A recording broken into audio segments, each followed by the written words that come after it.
This is life, you know. He keeps him quiet. I'm getting blessings from Angela because of You you. certainly You're not nurturing her. Yes, thank you very much indeed, Rabbi. And I've got Linda is doing some of my proofreading for me, and Cole has done a couple as well. Excellent. So I'll get the ones we use first off, and then I'll Excellent. all the rest for you. You want me to send them back to the website? If you will send them back to me, we will put them on the website in a way that people will be able also to take those versions only. No, not everything. Okay. Okay, so That's good. Okay, we got about 30 seconds, Rabbi.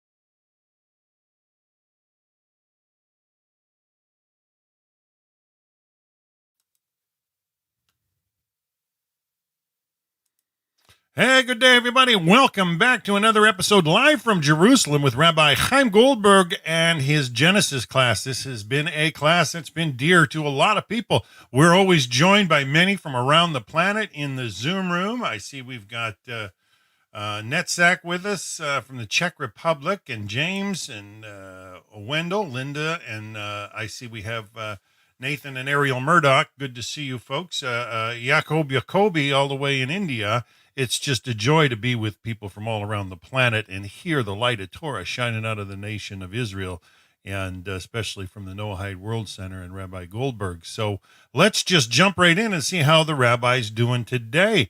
Rabbi Goldberg, so good to be with you. We got Linda up on the screen. Hi, Linda. There you go, Rabbi. It's your class. Good evening, everybody. Good evening from Israel. Hope everything is fine. Hope everybody is okay. I see that the coronavirus is starting to raise up again, and it's not good, but hopefully we will manage, we'll defeat it. Here in Israel, everything is fine. Last Beautiful. week, at those moments, we had a very big issue with the replacement of the government, but that's it.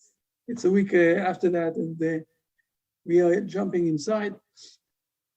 Tonight, Lee won't be with us. He won't be with us, but I prepared a few things. We're not going to learn only from Genesis. We're going to start with Genesis. I will say a few words, and then we'll go to other very important issues. And also you will have time to ask and to realize, or to discuss all sorts of issues that you will raise up. We need to do this from time to time also. Let's start with something of Genesis. Let's start with Genesis something. So it will be, the continuous of things that we're doing. I think this is it. Let's see. Yeah. Do you see my Genesis chapter? Yes? Chapter 15, yes. Excellent. So we spoke a bit about chapter 15. I want to say, I want you please, Dan, to read verses 7 and 8. 7 and 8. 7 says, and he said to him, I am the Lord who brought you forth from Ur of the Chaldees to give you this land to inherit it. And he said, O Lord, how will I know that I will inherit it? When I'm listening carefully to what Abraham said here, his name is still without the H, Abram. But what I hear here is his, I will say, hesitation. He is not really sure that he's going to get this land. How will I know? How will I know that I will get this land? Now, what I'm going to say here, it's only between us here in this room. Nobody can hear us, right? No, you're all over the social media. Yes. For a moment, I want to show something that it's Let's speak about our generation, this generation, okay? Those last 70 years. I'm going to say hard things, but listen carefully to realize what I'm speaking about. Abraham, this generation, people for 2,000 years, the Hebrew nation said all the time, next year in Jerusalem, we want to go back to Jerusalem. We wish to be in Jerusalem. This is our aim. You know the prayer book? The prayer book is also related with the Hebrew nation made a prayer book. And you see that we're praying there in the prayer itself, and also when we are blessing the food, that one of the things that is inside us, we want to come back to our homeland. The story is saying that Napoleon, when he was outside the shores of Akko, okay, on the way to Israel, but the night before that, he sent a letter to the Hebrew people in his land, in French, and he said to them, in the letter, I'm going to capture the Hebrew land, and you need to go back to your homeland as you pray and you wish along the history. At the end, he didn't manage to capture Akko, and never mind all the story, but this is something that everybody knew. The Hebrew people want to come back to their homeland. Now, in the last 70 years, we came back to our homeland, but we still have a lot of people who don't really believe. Now, I'm saying this it's very hurting, okay? Who have a lot of hesitation. Is it true that we came to the stage that we can come back to our homeland? Is it true that we can inherit this land? We need to realize it's not starting today with our people. It starts already in Abraham. Just in a short psychologist, I will say explanation, okay? When someone have a mission, a lot of times, I will say it like that. I will go to the example that we have today with the government. We have a young guy that became the prime minister.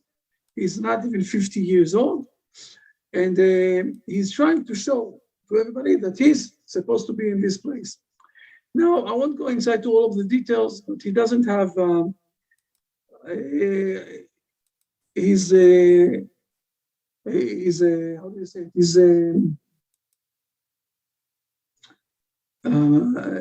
political party. Okay, the political party that he have is a very small one, and he doesn't really have, I will say, a population that is around him, that is in back of him, that wants him to be the prime minister. But in some sort of a constellation, it happens. So he's trying to show all the time that he's supposed to be the prime minister. But we all know that when someone wants very much a job, so a lot of time he's not really capable to do that. And those who don't really want the job, those are the people who are more capable to do that. And this is what is happening to Abraham. God is saying to Abraham, you're going to inherit this land, and you're going to be the light for the nations. So Abraham is saying, who, me? You really think that I am the one to do that? I'm not sure that I'm going to inherit this land. Are you sure that I'm going to inherit it? You can see the hesitation that Abraham had. Now today, when we have people from outside Israel, also from inside Israel, who are saying, no, we're not sure that this land is for us. Maybe the Arabs are supposed to take this land. Maybe the people from other countries, maybe let's give them back, give those parts, portion of the land to other places. It's something that's bringing confusion to all of the world, because we are not sure where we are standing. This is what is happening here. We are not sure. This is what's happening with Abraham. Oh, God, how will I know that I will inherit it? I'm not sure that it's worth it. Yeah, guarantee. Everybody wants a guarantee. Exactly. And the answer that God is giving him, it's amazing. We need to learn this in a very profound way, and we're going to do that, not this week. I'm just showing you things, so you will start to realize, and then we'll speak about this next time. Look exactly what the answer is going to come. Please read verse number 13. 13, and he said to Abram, you shall surely know that your seed will be strangers in a land that is not theirs, and they will enslave them and oppress them for 400 years. And now please read verse 16. 16, and the fourth generation will return here, for the iniquity of the Amorites will not be complete until then. He's giving here two things, but the most important thing is, you asked how I'm going to know, to be sure that this is my land. So the answer of God, it's going to be in the hard way. Your kids, your seeds is going to go out for 400 years to be a slaver in all sorts of places. And this will bring them to the stage that they want very much to go back to their homeland. Some sort of a way. We know in our tradition that only one of the 5 people came out from the Egyptian land. Four people stayed in Egypt and 1 came back. If you will look today in the last 100 years of the history of the Hebrew people, you will see the same thing. The same thing you will see. Most of the people of the Hebrew people didn't came back to their homeland. Some of them got killed in the Holocaust. Some of them got assimilated all over the world. Some of them are still waiting, who knows for what. And today, after 73 years, 74 years, also the population grew up and everything else, and also a lot of people came out inside. But when you look at this, you'll see that this situation is starting with a lack of confidence that Abraham already have in the mission that God is giving him. I mean, you sure that this is me, this is for me to do this thing?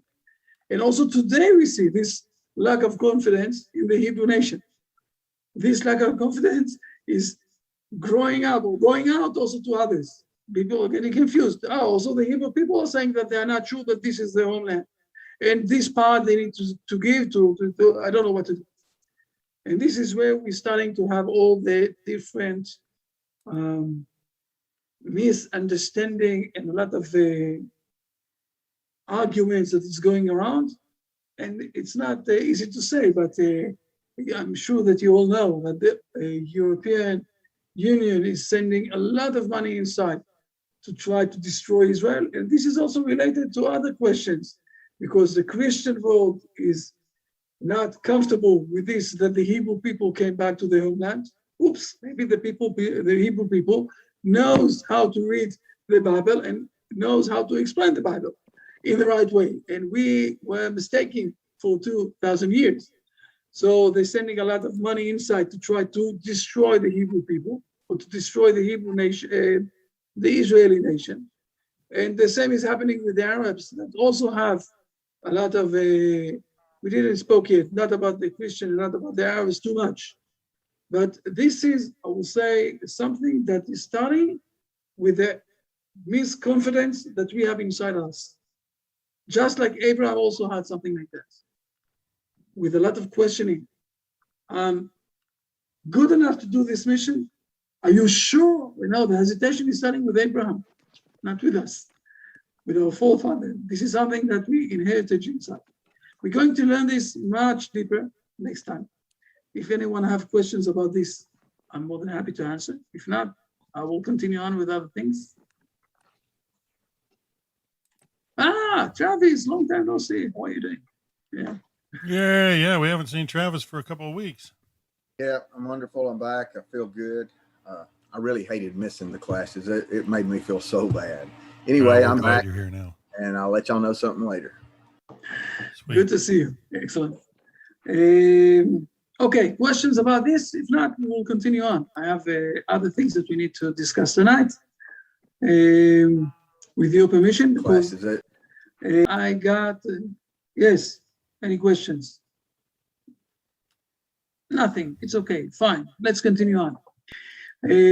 I got a few questions, and one of them was also in the chat of the Noahide community, and the question was very weird for me. because I think we spoke about this already more than once, and it's important to emphasize these points from time to time. And for starting this, I want to read from the opening of the Brit Shalom book. We're going to read 3 paragraphs, and then we're going to continue on. Okay, so I'm going to share that. Let's see where it is. I think it's here. Yes. You can see this. You can see my Word document, right? Yeah, I can see it, Rabbi. Everybody can see this. You can see also the. Okay, fine. You want me to read? Yes, please. One of the divisive subjects in our world today concerns the place of God versus that of human beings. Western culture inherited from Greek philosophy the proposition that human beings are the center of the universe, while God, if he exists, stands on the periphery. According to this perspective, the ideal form of government is a democracy, particularly of the liberal type, where equality of all people is enshrined. A necessary consequence of such a regime is human freedom, which includes laissez-faire permissiveness.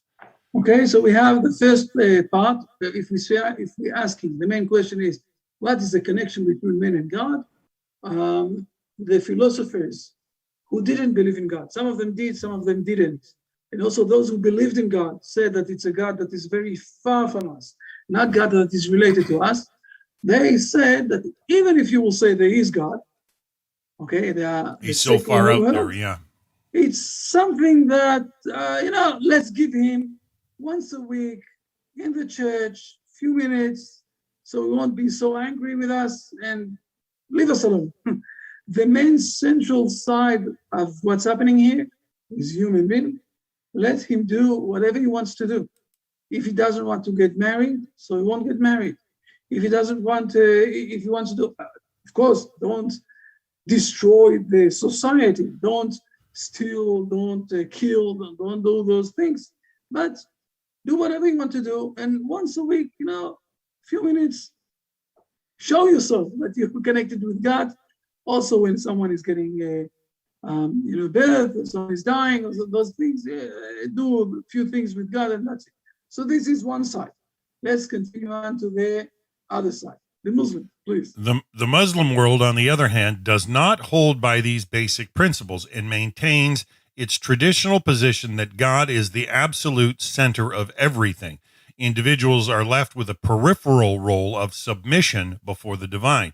Progress is regarded with suspicion and is often rejected outright, since Western permissiveness is thought to follow inevitably in its wake. Democratic governance is similarly regarded as a threat to the Muslims' all-encompassing religiosity. Okay, we see the other side. The other side is saying, God is everything here. The words God, Allahu Akbar, okay, are explaining or expressing that God, he is the Almighty, and everybody is supposed to bow in front of him. We are nothing in front of him. We know ISIS. By the way, ISIS didn't finish. They don't have any country anymore, but they didn't finish. Only in Syria, in the last month, they killed 50 soldiers of the Syrian army. So ISIS didn't vanish. You can't take an idea and think that if you will kill the people that think about this idea, the idea will vanish. Stick around. ISIS is related to the hardcore of the Muslim world.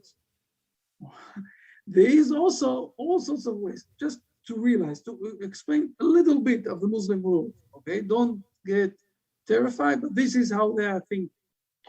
First of all, they believe that the Muslim religion is the most highest one, and that everybody is getting birth as a Muslim, and the parents are destroying him with their education to become Jewish, to become a Christian, but usually people are more or less Muslims. The second thing that they believe, that it's all a question of time. all of this world will become Muslim. And we have time. This is what they're saying. We have time. It could take 20,000 years, 100,000 years. We don't care. Everybody will become a Muslim. And today, what we need to do is all sorts of compromising while we are not, for example, we have the Japanese country. It's very far and it's very big and it's very strong. We won't be able to destroy this country. So at this point of time, we will have some sort of relationship with them. But it's not because we believe that they're supposed to be like that. The most funniest thing, and this is one of the things that it's hard for a lot of people to think, because we have a different mindset. This is the mindset of the Muslims. So let's go for a moment and let's speak about Russia. Russia is giving to the Ahmadinejad and all of the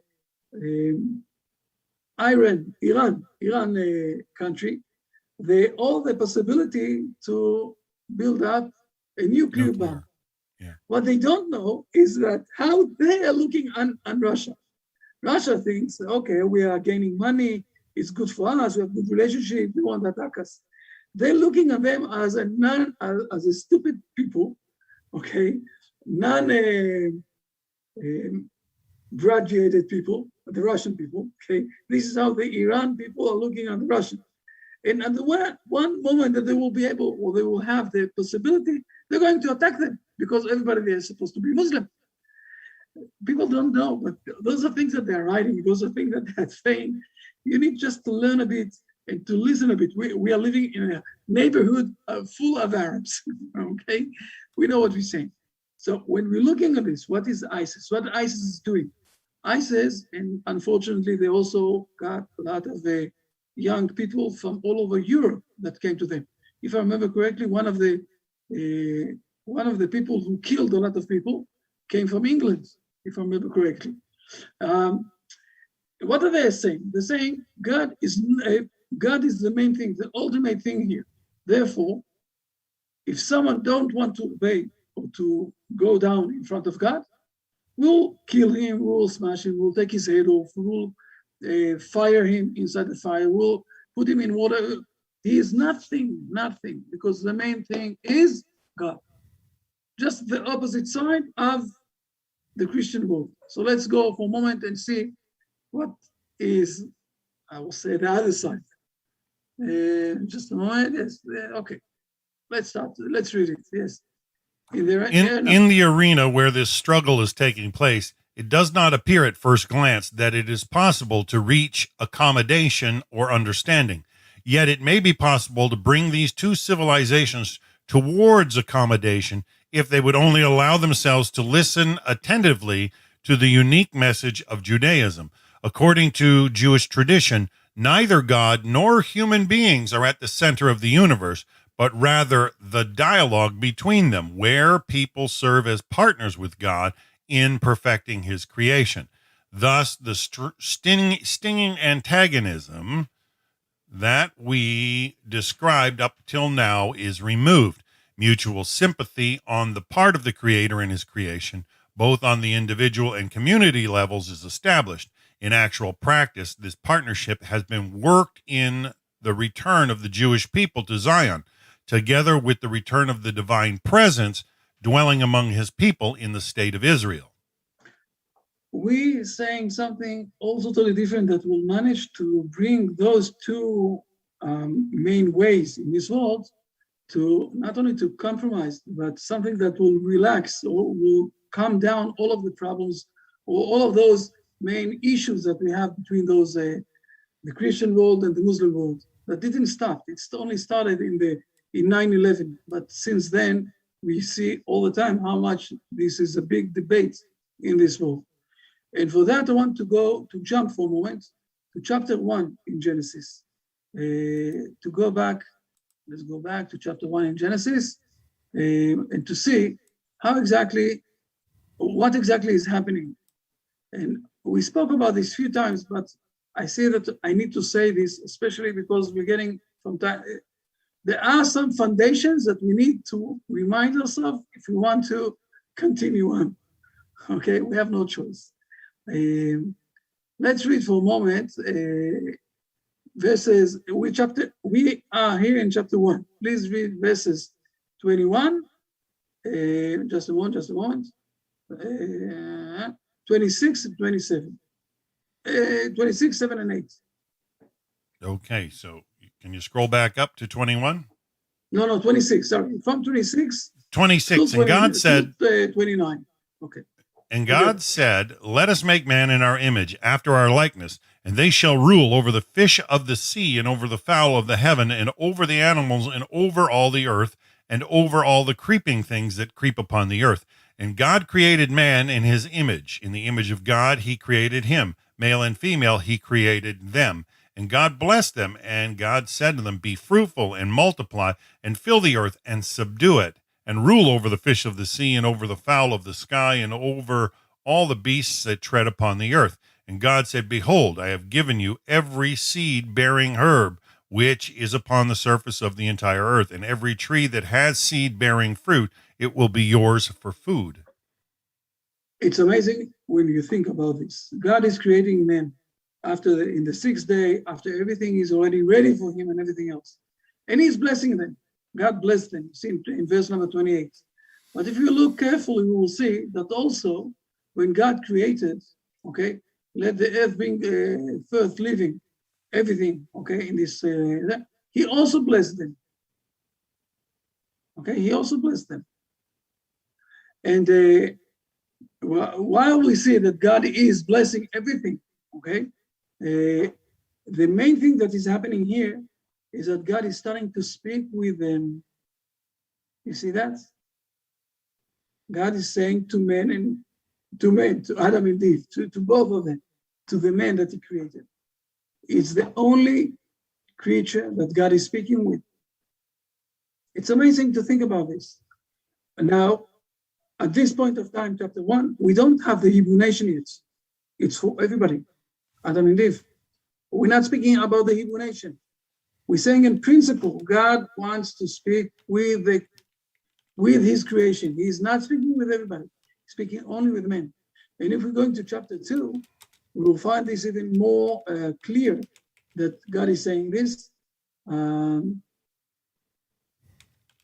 verse number 7, we see that God is formed, okay, man from dust, from the ground, and also behold, breathed into him, nurses, the soul of life.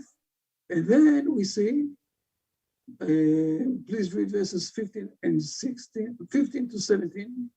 15. Now the Lord God took the man, and he placed him into the garden to work it and to guard it. And the Lord God commanded man, saying, of every tree of the garden you may freely eat, but of the tree of knowledge of good and evil you shall not eat of it, for on the day that you eat thereof you shall surely die. All right, we see that God is speaking with man. He is giving him orders. He's saying to him, you need to eat from everything very freely, except for one thing. And we spoke about this a lot. You were supposed also to eat from the other one. Never mind now all the explanations that we gave here. You can go back to the videos and to see that. Maybe we need to do one day some sort of a short summary for all of those who came to us later on. The most important thing here is that God spoke with men. He spoke with them. He is not throwing them to this world and that's it. We're speaking about the creature that have the most highest level of acknowledgement, and God wants connection with him. It's still, we're not speaking, the Hebrew nation is not yet around in this world. Only man and the Adam and Eve, that's it. Let's continue on. Let's go to chapter 4. Just on, let's jump to chapter 4. And let's see what is happening there in chapter 4. We spoke about this also. It's another thing that I had a lot of questions last week and I answered people. Not only Adam and Eve, we have also Cain and Abel, okay?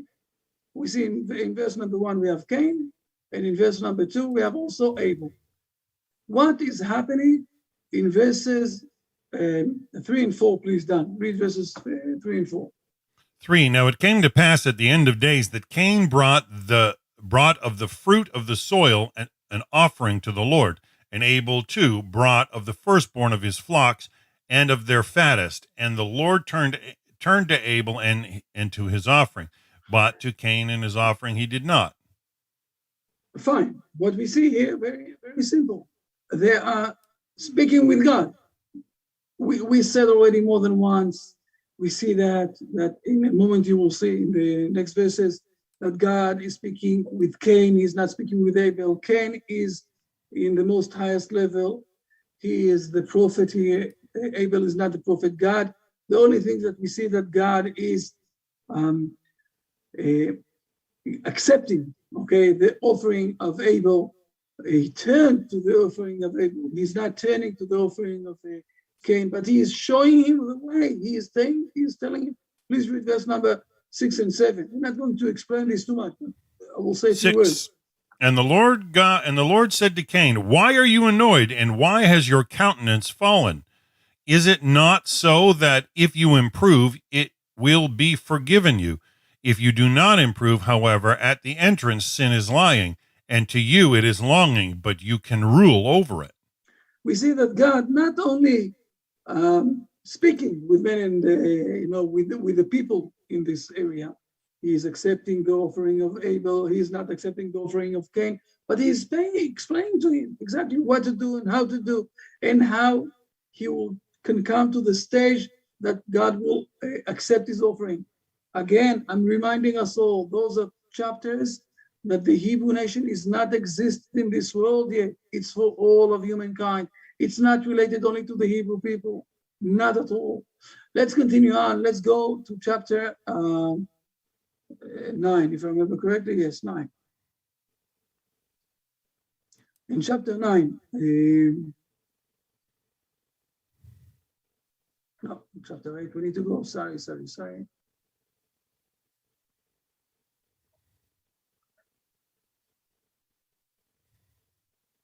Please read verses 18 to the end.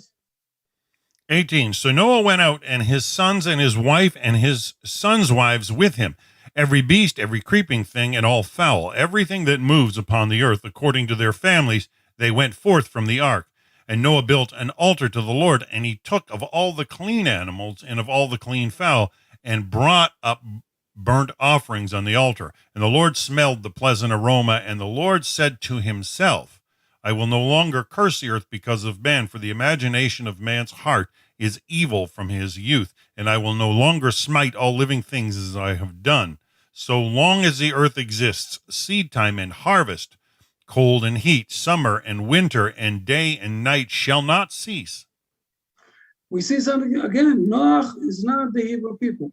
And the way that Noah is speaking with God and God is answering him, he is building up an altar, he's putting a lot of sacrificing, and God is smelling this aroma, it's hard to say because God is not a living creature like us who smells, but God is accepting this sacrificing, and he has some sort of a relationship, discussion with men. Look exactly how the Hebrew people are explaining what is happening here in this world. And the most highest level is with Abraham, another few chapters, 2 chapters or something like that from what we spoke.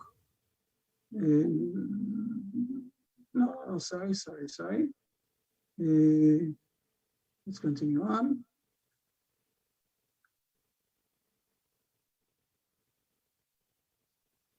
Read verse number 7, what's happening with Abraham, please.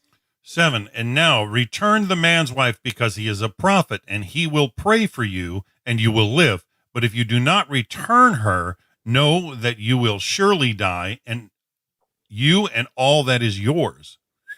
What we see, amazing. But I want to emphasize the first part. We're going to learn this. It's okay.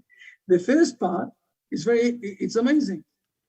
Abraham already, now we have Abraham, and God is saying to the people around Abraham, Abimelech, okay, he's a king, and he's saying to him, listen, return Abraham's wife to the prophet, and because he is a prophet, he will pray for you.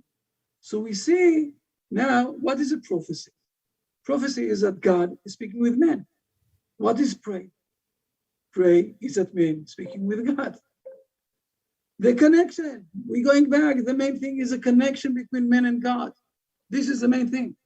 And if you will jump up, let's jump, something like 850 years after this Abraham period. Let's go to King Solomon. And he finished up to build up the Temple Mount. And he's saying that he's asking, okay, that whenever the Hebrew people will please read verse number 39. 29.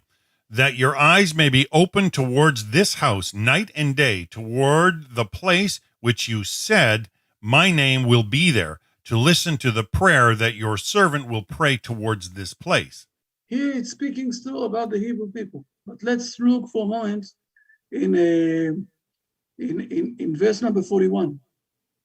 41. 42. And also to the stranger who is not of your people Israel, but will come from a far country for the sake of your name. For they shall hear of your great name, and of your mighty hand, and of your outstretched arm, and he will come and pray towards this house. Read, please, verse number 43 also. You shall hear in heaven your dwelling place, and do according to all that the stranger calls you for, that all peoples of the earth may know your name, to fear you, as do your people Israel, and that they may know that your name is called upon this house that I have built. We have a say in this, our sages are saying that if the people in the world, not the Hebrew people in the world, will know what is the meaning of the Mount Temple, they will come by themselves, all of them, and will build up the Mount Temple. Because what we see here, it's some sort of a string, how it's going. I showed here in a very simple way. If you will continue on, we know all of us. What book is that, Rabbi, and what chapter? This was First Kings? Kings 1, and we're speaking about chapter 11? No, chapter 8. Okay, chapter 8, and we read from the verses at the end, almost at the end. Can you field a question, Rabbi, from YouTube? Just a moment. I want to show one more point, one more verses, and then we will have the time to ask.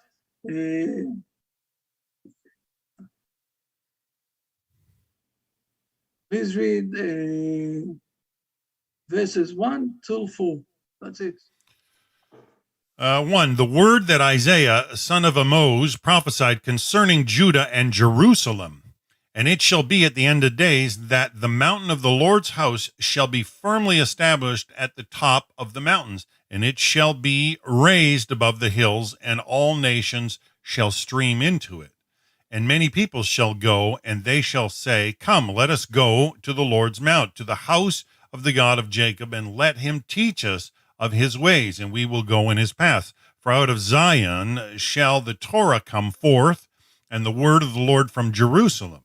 And he shall judge between the nations and reprove many peoples, and they shall beat their swords into plowshares and their spears into pruning hooks.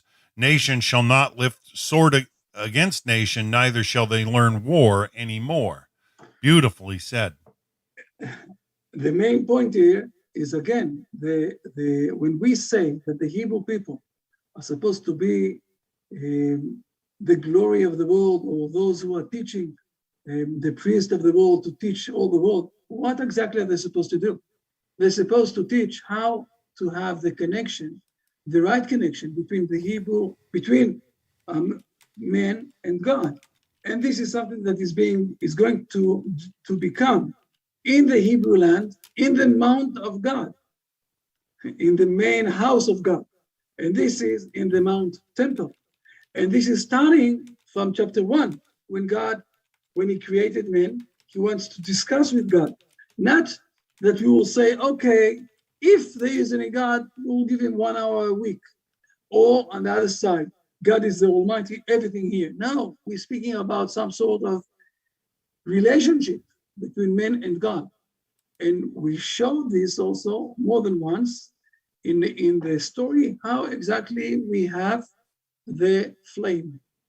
The one of the most important things that we have in our world is that man knows how to control the fire, opposed to all of the animals. Okay, if you will go to the Walt Disney Mowgli story, you will find that this is one of the things that he is saying. Jungle Book, yeah. The how do you say it? The monkey there is saying The Jungle Book. Teach us how to get to control the fire. And in the Hebrew tradition, opposes to the other traditions that they're speaking about, we stole the fire from the aliens, and since then, he's getting punishment, this alien who gave us the fire. In the Hebrew tradition, God showed Adam, the first man, 2 stones and told him, put them one to each other and they will give you a fire. And the meaning of this is that God is asking the partnership between us and him. God is not asking just that we will have, we'll put him aside and speak with him once a week or something like that. He's not asking us to put him only in the middle, that we won't have any living creature here. God wants the connection between man and God. And this is what we're supposed to teach the world. And it's going to become, or to be in the central, in Jerusalem, not somewhere else. And also, all of the foreigners, and we said those verses more than once, I can show you also those verses in Yeshaya, that it's not only for the Hebrew people. It starts not from the Hebrew people, from Adam and Eve and Cain and Abel, and Noach, we saw that. And it's continuing to all of the people of the world, that the Hebrew people are just only the priests for those things. So when you ask those questions about, when people are asking me questions about, is there a place for the foreigners to be in the Mount Temple? Yes, there is, in the halachic way. And when you read the Rambam, the Maimonides, and he is explaining everything, how the rules is going to be in all the halachot of this thing. And when you read the Mishnayot, the oral Bible that we have, you have a place for the foreigners, you have the place for the Israelites, you have the place for the Levites, and you have the place for the priests. It's working like that because all of us have connection with God. God wants connection with all the people around this world. Amazing. Rabbi, Roberta, our friend Roberta on YouTube has a couple of questions, if it's all right. Yes. The last one, she says, is the expression all the people referring to all the righteous Gentiles? Is it all?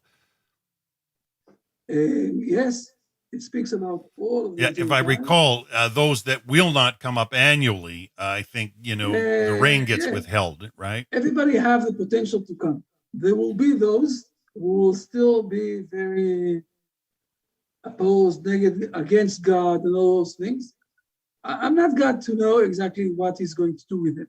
It says in the prophets a lot of hard things that will happen to them. And everybody have the possibility to say to himself, I don't want those bad things, and I will be part of this, of the family nations that are coming to the Hebrew homeland. Think about this for a moment, okay?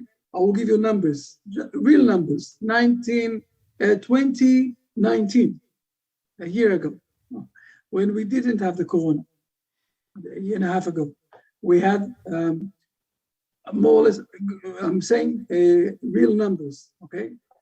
I know what the numbers that I'm saying, I searched and I learned them a bit before I'm saying them here. There were almost 6 million airplanes and flights every day. 6 million every day.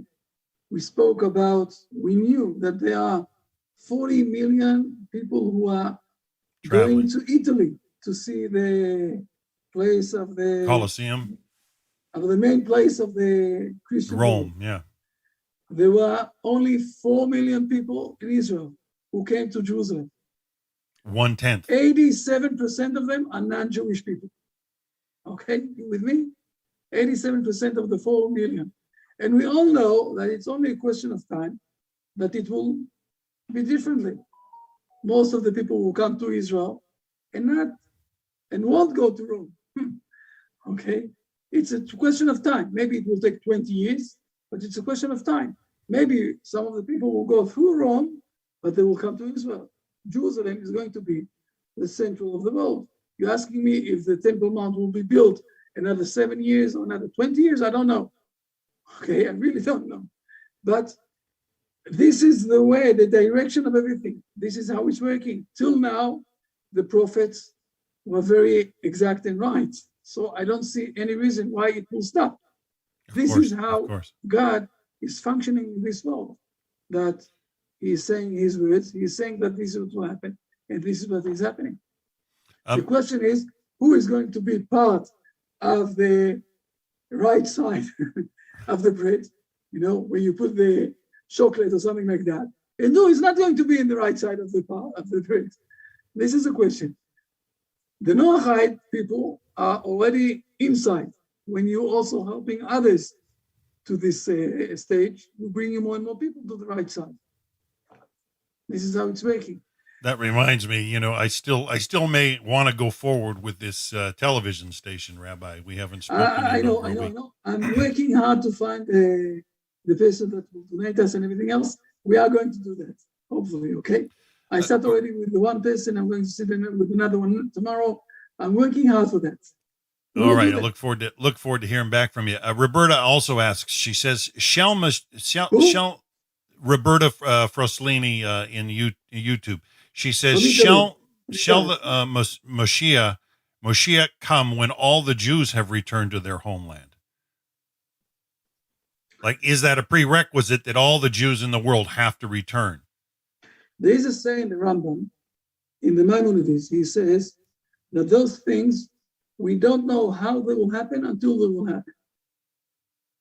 I'm saying this because a lot of people have a lot of imaginations inside there. Loads of imagination. Loads of imagination.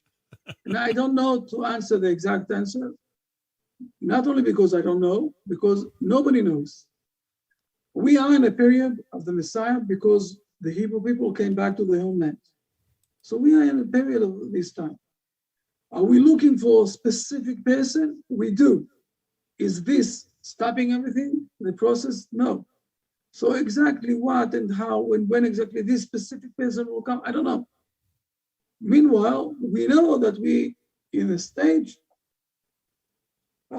it's reality that a lot of people are starting to realize, as it says already in Jeremiah, that a lot of things are, those are his words, okay? A lot of things that were taught along history were lies, and there is a truth way how to learn the Bible. By the way, Jean-Jacques Rousseau also said those words. Let's wait that the Hebrew people will come to the homeland, and then we will listen to them, and we will see, we will manage to judge who is saying the truth and who is not saying the truth. And a lot of people today acknowledge the difference, and they're asking the Hebrew people, teach us more and more the values and the things that you have. And so we are already in a very inside the progress of the Messiah time. And we have more and more people that are joining this thing, and it's great. And we have also those who are still, I'm saying all the time, they don't believe in God. It's the best thing is that still God believes in them and gives them every morning the neshama, the soul back so they can stay alive. Right. You don't need to believe in God that He will give you life. Mm-hmm. This is one of the most good things that happened in this world. I think you got a question from Travis, Rabbi, as well. Yes, Travis. I know that he wants to ask us something. Yes, Travis. You know me, I'm back. I was writing a lesson today, and it surprised me that you're talking about basically the same topic I was writing on. And I come to a point I read your mind. Yeah, I believe that the message is coming to everyone, right? It's just who can receive it. But anyway, what I was trying to show everybody is I see three different essences from the prophets that were exiled from Egypt. Jethro, Yov, and Balaam, because we're reading about Balaam. So I was there and I was looking into the world. And I see three different essences out here in the world in the Goyim right now. We have Balaam, those who hate God. They know of him, they know he's there, and they fear him, but they hate and want to destroy his people. We have those who are believers like Job, who stand righteous in their home and try to bring their families and friends in, whether they work or don't. And then we have those who are like Jethro, and I believe that's who we have here. Those who are gathering the knowledge and the wisdom of the Father and taking it out into the nations and converting people to come to the Father as Noahites. And I was just wondering, my question is, have I got the handle on this properly? I mean, am I seeing it right? That's why I come to you with this one, because I don't want to get this one wrong, because people out here are setting, that I'm talking to, they're setting their doctrines now. Like yesterday at my grandson's birthday party, I met a lady that has come out of the church. She's got a podcast. I started talking to her about the Noahite. Next thing you know, now then she's going to start using the Noahite on her podcast. She's going to start bringing in that, because all she had been having were people that come out of Christianity and they don't have a place to go. So everything is for a purpose. First of all, you state a lot of things. I didn't manage to pin, I will say, the question. I'm not sure that I have a question here in this those things that you said. Good things that you said. I can say very important points. Those three that you mentioned, and Bilam is what we're going to read this Parsha, this Shabbat. Basically, if you will see, each one of them is expert in a different level. Bilam is expert in man and God. He is a prophet, and in our tradition, he was even a bigger prophet than Moses. So he is I will say, an expert between man and God, prophecy. Job, and by the way, we have lessons about Job with Dan. I don't know why Dan. Okay, here it is. Good lessons with Dan about Job. Job is an expert between man and himself, with all of the hard things that he had in his life. And Jethro is an expert between men and his fellow men. And he is teaching Moses how to build up the structure of the judge. Judging people is the structure of relationship between men and his fellow men. So we have three people that are very, very expert, each one of them more than Moses. So what is the most, I will say, brilliant thing in Moses that is related with God? The balance between those three, okay? We have today also people that are experts in spirituality, especially in the Far East. And there are people who are expert in the judgment structure, okay? Especially I will say, the world of the Christian world, from Europe and from the United States, okay? And we have people who are expert in all sorts of things with themselves. We have all sorts of, you can find it especially in the university, but never mind.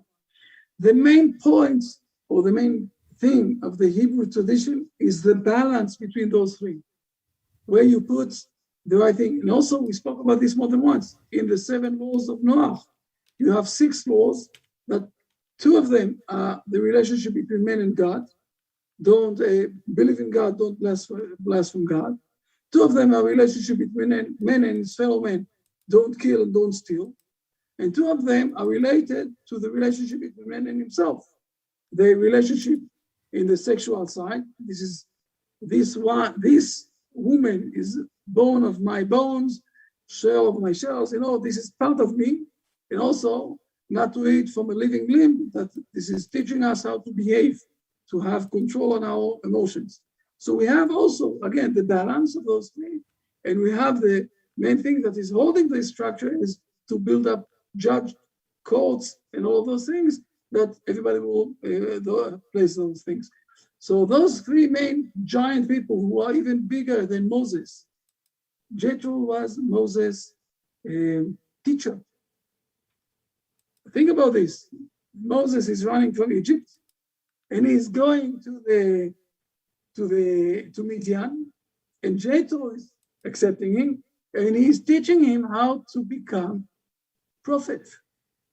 Who was his master to become prophet? It's not something that you're doing by yourself. No, it's not working like that. You need someone to teach you. Jethro, that was from the heritage of Abraham. Midian is for part of Abraham. Jethro was the one who taught Moses a lot of things. He was even bigger than Moses for a few things. But again, the balance of those things, and this is what God is giving us, the balance of those three relationships that we have among ourselves. And what you said is also one of the things, how exactly we approach people outside of us. Okay, Bilam in one side, Job in the other side, and Jethro in the other side.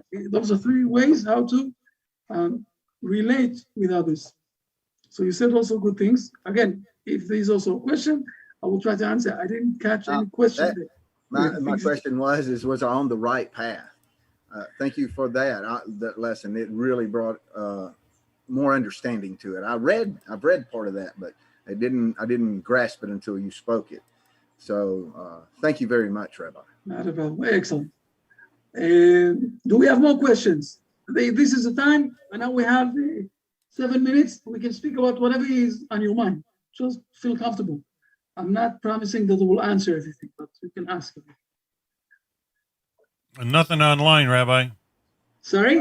Okay, I'll go Nothing back new online. Fine. Yes. I will go back to what we were just talking about and go back to Jethro. And he had all of the knowledge to teach Moshe how to be a prophet. Did the fact that he had the staff of Adam have anything to do with that? Yeah. I know this is something that not everybody knows about, but I'm sure that the righteousness coming from the staff imparted wisdom into Jethro, even though it wasn't meant for him. First of all, let's explain what you're speaking about, this thing.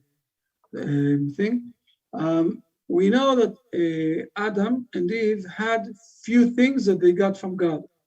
One of them is that they got the clothing from God.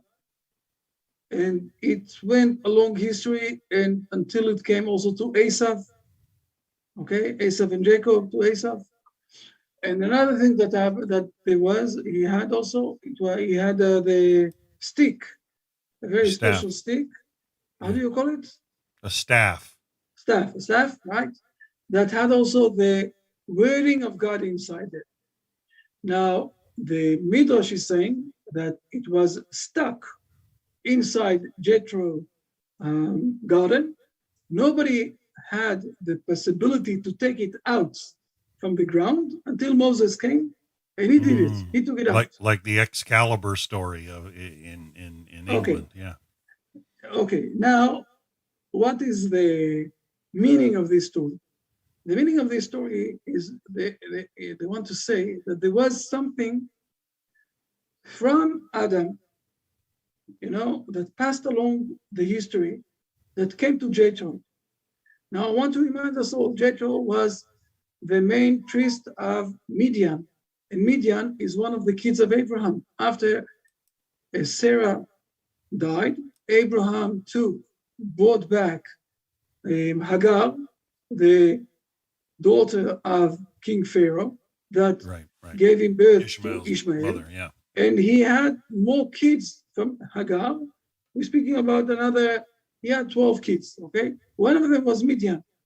So we have some sort of inheritance that is passing from Adam. Direct lineage, yeah. Exactly, to Jethro. Now, this is what the meaning of this midrash. There is some sort of a stab there that is inherited from Adam. And Moses is a continuous of this. Now, it's not Moses, because Moses have his strength from the Hebrew people. Okay, this is what God is saying to him. Go back to Egypt and take my people out. My people is not the Midian people, and it's not the Egyptian people, it's the Hebrew people. And you are part of the chain, okay? You got this chain from Jethro, you're part of this chain. to take them out and to continue the chain from Adam and Eve. One of the things that I'm saying all the time, that the Hebrew people are the secret keepers. We have a chain that is taking us to Adam and Eve. Okay, so this is what the Midrash is trying to say to us. I don't know if technically it happened like that or not. It's probably yes. But the main thing here is the idea of the chain that is coming from Adam and Eve to Moses to the Hebrew people. Thank you. I love the way that it's told by the rabbis. I cannot do that. I just love that story. It brings us together as a people, in my opinion, if we just pay attention to it. We both have to work together, right? This is true. Lelaine, how are you doing? Rabbi, I'm fine. Excellent. Still awake. Still awake. You have a want question, to ask Lelaine? something, to mention something? Not this time, Rabbi. I'm okay. Fine, excellent. Thank you very much. Fine, excellent. So this is for this time. Now, next week, we have a fast that will finish only at 8:30 at night. So A short class, half hour. no, we won't be able to have a class at all. I'm going to pray. Those are the exact. After I didn't eat all the day, 8:15, I'm going to pray, and then I'm going to have to break my fast. Okay, so next week we won't have a class, unfortunately. But then we're coming back in 2 weeks from now. We will have a class with what's his name? Also with Lee, and we will we'll pick up a toast, okay? Because we're going to finish the book. Brit Shalom, We're going to yes. finish the book, and then we will continue on. I have a few ideas what more books we're going to learn. Beautiful. We'll see what we will do. It's okay. Can you take a couple more questions from YouTube, Rabbi? Yes. We have another few minutes. Yes. Aristo Canales, he asks, he says, where can I read more about Yitro's teachings and his relationship with Moshe? Is there a recommended book or work or? No, there isn't any book for that, but what he needs to do is to learn a bit. It's a bit hard. You don't have it. It's in the Midrash, but it's not. You need to find it in few places. I see. And C. Prouse is asking, Hagar was Pharaoh's daughter? Yes. That's I from will a verse, explain- isn't it? Yes. It's also written down. The understanding of that, we spoke about this a bit, and I will explain this. I will mention this again. Pharaoh wanted to take the womb of the Hebrew people. This is why he took Sarah. When he saw that he can't take Sarah's womb and he's supposed to give it back to Abraham, so he said, let's be part of this amazing nation. How are we going to do that? Right. I will give my daughter to Right. Abraham. And from Which there we have Ishmael. Kings diplomatically did regular back then. Exactly. And Yeah. we have Ishmael, and Ishmael till today. So he managed. Right. They he all did a wanted to be very part of the wise promise. stage. Yeah, you've been great at explaining this over the last couple of years. You've been thorough. It's beautiful to understand that the other nations, even Egypt, wanted to be a part of the promise.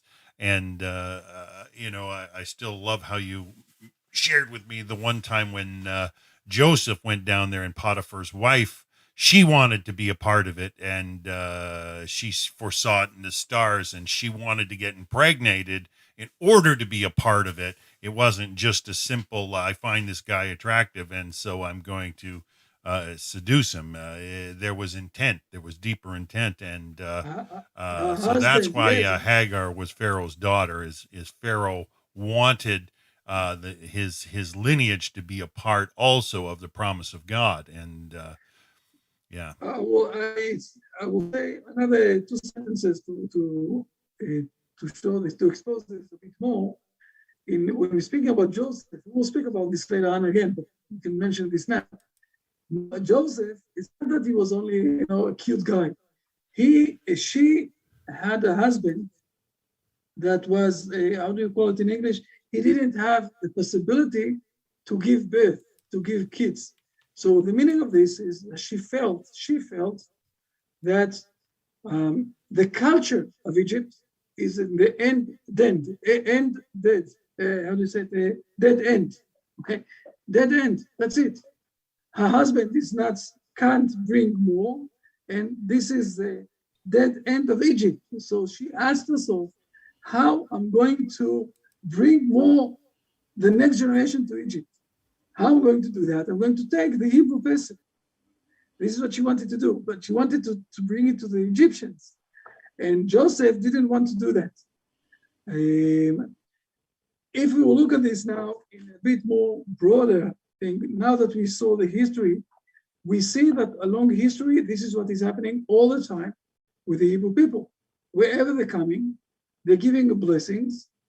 And when people or the nations are feeling that this is the end of their time, they come asking again to take the blessings from the Hebrew people that are coming there.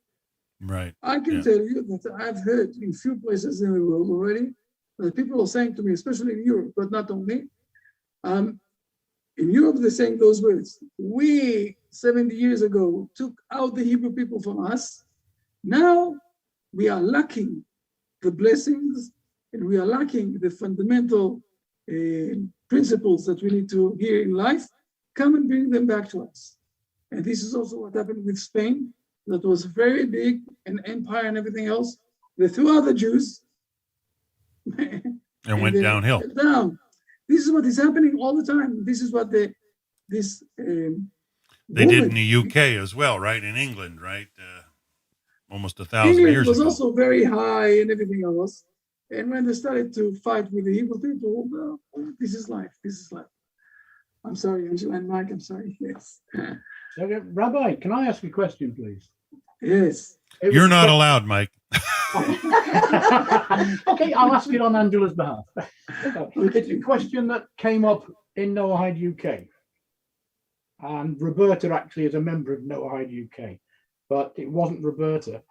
Rashi and the commentaries of Rashi. Why are the commentaries of Rashi regarded as divine intervention? Or why? Because they seem to be respected and quoted everywhere, more so than other people. So why is Rashi a more respected in high regard commentator than other people? Does he have or do you believe there was divine intervention, or he was only a young man when he died? So I don't know. I'm trying to find information. Well, Mike, I've heard that Rashi only wrote on verses that did not have clear oral tradition. So he went through the text, and if there wasn't a clear oral tradition on it, those are the ones he wrote about. Yep, he brought the. If you notice, I'm sorry, Travis. 30 of the 39. I'm saying he brought the Peshat, the base level interpretation, and instead of getting into the numerology and Kabbalah, he brought a literal interpretation of the meaning of the verse, right? I think that and he was an offspring of a convert, which in my book makes him. You said all of you, Travis, you said answers, and also Dan said answers. I think that I need to give for that. I need to organize a lesson to explain a bit about Rashi. Rashi is not, he's not only the Pshat, by the way, he have inside all 4 levels, Pshat, Drash, Remez, and so we have everything inside. He is much more than just, there is a reason why his commentary is some sort of a divine commentary. He have also connections to the prophets. Okay, I need to give maybe this is what we need to do. I need to give a lesson about Rashi, so you will understand the power of his explanation. By the way, it's very important also to know that he explained a lot of things in regarding to the environment that he was inside. Okay, there's a difference between the explanation of Rashi and the explanation of the Ramban after that, that because they lived in different eras, even though it's not a big difference, it's 100 years between 200 years between one and each other. Almost, yeah. And there's also a difference between the Rambam, the Maimonides, and it depends also where you lived, okay? I will give examples, but we need to knowledge what is exactly the highlight of Rashi, what he brought to this world, and why he got this divine spark that he managed to live here. We need to do for this a lesson. We need to speak a few minutes and to explain exactly what happened. Yes, please. Yes. Well, he had a grandson, Rashbi, who was quite profound as well. He had three. First of all, he had three daughters, and he had a few grandsons, and some of them also had a lot of explanations against him. You speak about the Rashbam also, but we have also Rabbeinu Tam, we have Rabbi Yaakov, Rabbeinu Tam. We have few. Rashi dynasty is very important, I would say, in the Jewish tradition. And he was, okay, I owe you. I owe you an explanation, a normal explanation about Rashi. We will do this with examples. We'll do this, Rashi is worth it to give him time and not to answer just a few sentences like that. Excellent. Also, the story that before he was alive, why God said, okay, I'm going to bring you a son that his name will be Rashi, and this is what he's going to do to the world. There's also a story behind the scenes what happened. It'll be quite interesting, thank you, Rabbi, because as you say, we're English, but he's French.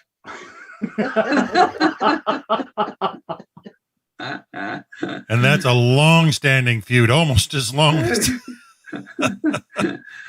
The main problem, listen, you're right. He's French. He doesn't know how to speak English and everything else. But the main problem that you need to face is not only that he is from France and he's not speaking English. He's never mind. I won't say this. It's too hard. It's better safe than sorry, Rabbi. It's enough. I need to be careful with my words. After all, I'm a rabbi. Fine. We need to learn. Rashi is something that we need to learn. I think that after 2 years that we're speaking so much, and we're showing about, we're quoting Rashi almost every step, almost every lesson. It's a time to speak a few words about Rashi, to explain about him. Well, if you give a timeline, Rabbi, if you're saying like a month from now you want to start a Rashi, I will start working on a nice backdrop if you want. Really make it look good. Yeah, something that we can organize. I will speak about Rashi as one lesson, then we will go to other things. Yes. Okay. I have somebody named Naomi, Rabbi, asking, where will the temple be built? There's only one place in the world. I said Jerusalem, yeah. Not only Jerusalem, we know exactly where in Jerusalem. To say today, it's not politically correct. There's the Western Wall. Behind the Western Wall, there's the place of the Temple Mount.